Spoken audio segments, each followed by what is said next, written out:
तो नमस्कार दोस्तों, आज पाइप्स एंड फिटिंग बनाने की एक काफ़ी नामी गिरामी कंपनी एस्ट्रल लिमिटेड कंपनी ने अपने Q2 के रिजल्ट्स को पब्लिश कर दिया है।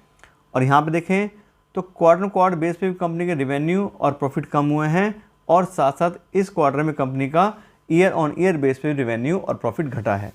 तो कुल मिला के देखें तो पिछले क्वार्टर के मुकाबले इस क्वार्टर में कंपनी में ग्रोथ नहीं आई है। और अब हम चेक करते हैं कंपनी के डिटेल में नंबर्स। और इस क्वार्टर में कंपनी के रेवेन्यू आए हैं 1172 करोड़ रुपये, जबकि पिछले क्वार्टर में ये 1213 करोड़ थे।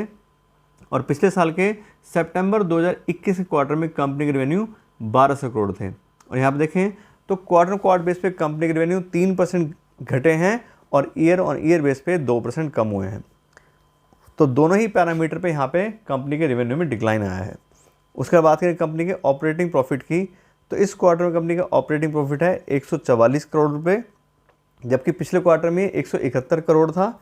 और पिछले साल के सितंबर 2021 क्वार्टर में कंपनी का ऑपरेटिंग प्रॉफिट 212 करोड़ था।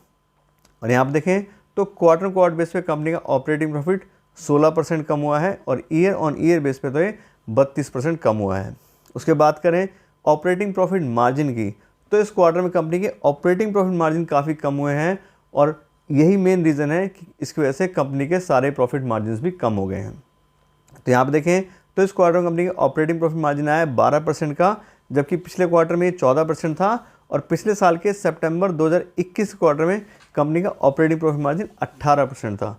तो ईयर ऑन ईयर बेस पे देखें तो 6% पॉइंट से कंपनी के ऑपरेटिंग प्रॉफिट मार्जिन कम हुए हैं। ऐसी बात करें कंपनी के नेट प्रॉफिट की, तो इस क्वार्टर में कंपनी का नेट प्रॉफिट आ रहा है 75 करोड़ रुपये का, जबकि पिछले क्वार्टर में 96 करोड़ था। और पिछले साल के सितंबर 2021 क्वार्टर में कंपनी का नेट प्रॉफिट 143 करोड़ था।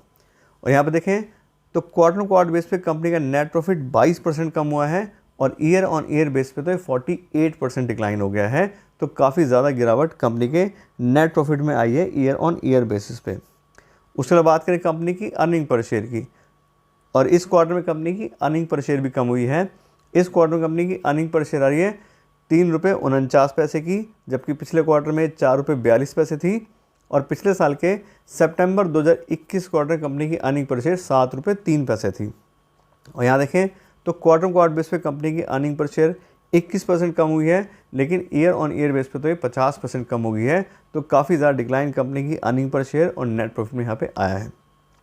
तो ये तो की रिजल्ट्स की बात। और टोटल हम देखें तो लगभग सारे ही पैरामीटर में यहाँ पे डिक्लाइन आया है। कंपनी के रेवेन्यू भी कम हुए हैं और साथ साथ कंपनी का नेट प्रॉफिट भी कम हुआ है इस क्वार्टर में पिछले क्वार्टर्स के मुकाबले। और अब हम बात करते हैं कंपनी के शेयर प्राइस की और साथ साथ वैल्यूएशन की कि इन क्वार्टरली रिजल्ट्स को देख करके हमारा इन्वेस्टमेंट डिसीजन क्या होना चाहिए। तो यहाँ पे देखें तो आज की जगह कंपनी का शेयर प्राइस आ रहा है 2062 रुपये का, और कंपनी की पी/वाई काफ़ी हाई चल रही है 98 की पी/वाई का मतलब कि बहुत ही ज़्यादा ओवर वैल्यूड कंपनी है। और साथ साथ कंपनी को हमने डिस्काउंटेड कैश फ्लो एनालिसिस हिसाब से भी जज किया है, तो उस हिसाब से भी कंपनी ओवर वैल्यूड है कि जितना company free cash flow generate करती है उस हिसाब से कहीं ज़्यादा कंपनी का प्राइस है। और हम बात करें अपने इन्वेस्टमेंट डिसीजन की, तो ये क्वार्टर में देखें तो ज़रूर कंपनी के प्रॉफिट और चीज़ें जो रेवेन्यू है वो कम हुए हैं, लेकिन अगर बात करें कंपनी के ब्रांड की और कंपनी के बिजनेस की, तो कंपनी काफ़ी अच्छा ब्रांड होल्ड करती है और मार्केट पोजीशन भी काफ़ी अच्छी है।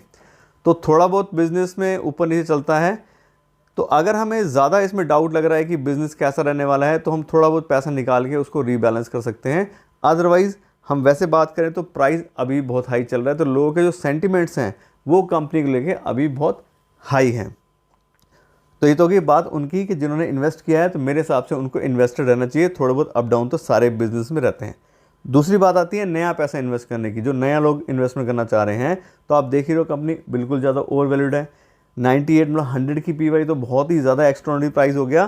तो इस प्राइस पे अगर हम कंपनी को खरीदेंगे तो बहुत ज़्यादा प्रीमियम जाएगा और हमारे लॉस होने के चांसेस इंक्रीज हो जाएंगे, क्योंकि शॉर्ट टर्म में तो शेयर प्राइस कुछ भी जा सकता है, कंपनी के प्रॉफिट से ज़रूरी नहीं है उसका लिंक हो। लेकिन लॉन्ग टर्म के अंदर क्या होता है, जैसे जैसे कंपनी का प्रॉफिट इंक्रीज होता है उसी रेशो में उनका जो शेयर प्राइस है वो भी इंक्रीज़ होता है। तो लॉन्ग टर्म के लिए इन्वेस्टमेंट करना चाह रहे हैं तो मेरे हिसाब से इस प्राइस पे इन्वेस्ट करना बहुत ज़्यादा रिस्की हो सकता है।